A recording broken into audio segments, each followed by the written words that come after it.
whenever all the distractions or a lot of the distractions get moved and it feels like things really slow down, and you start to hear the voice of God a lot more clearly, and what he's leading you to in terms of recognizing that he is in control.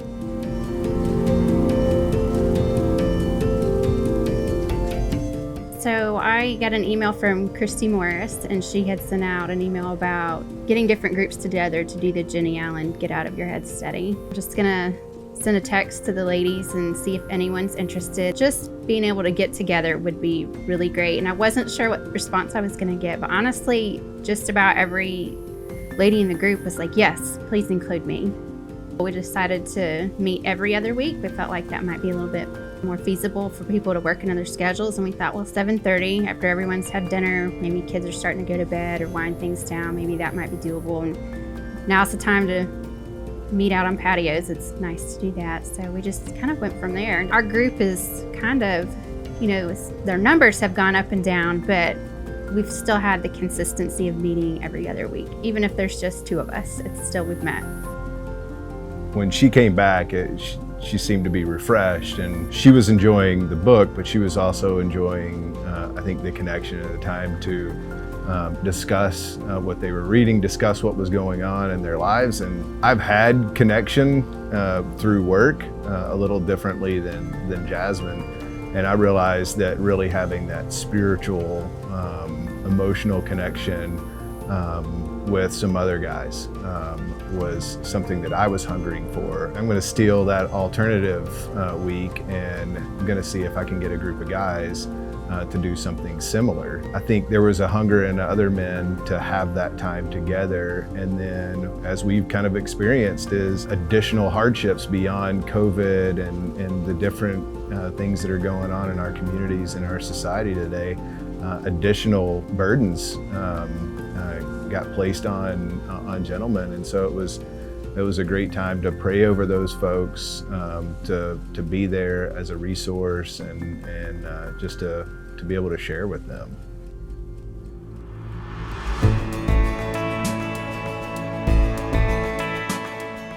We've been able to look forward to those relationships and that connection, at least every other week when we might not be able to get that just because of circumstances these days. So we've been able to really get to know each other on a deeper level and talk through some deeper things that maybe we wouldn't have done before.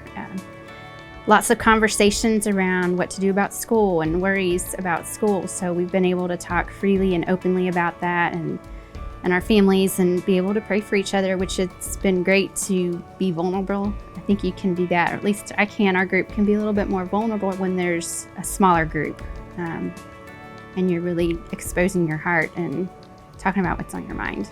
I like the smaller group concept, and one of the things that we haven't really done before is explore women being with the women and men being with the men. And I think for the men, we've encountered a different level of vulnerability and being able to scratch below the surface on some things. It seems to be a freer space where the men are able to be vulnerable. They don't have to put up this, okay, I'm a husband, I'm a father. Right there, they're just another guy, recognizes they're broken, in need of a savior, and right there amongst other broken men. I think it's been really good for us, and things that we've seen are not just holding it for 2 weeks and waiting but just random text to the group of men that we're with to say, hey, I need prayers for this right now, or I need prayers for this that's coming up.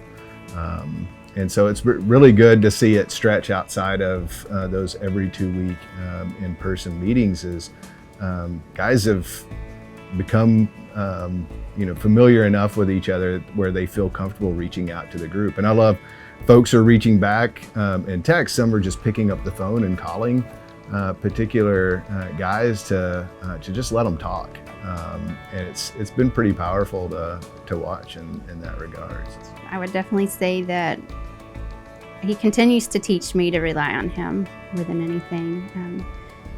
Although we're living in crazy times right now, I haven't found myself being fearful because I know that God is in control.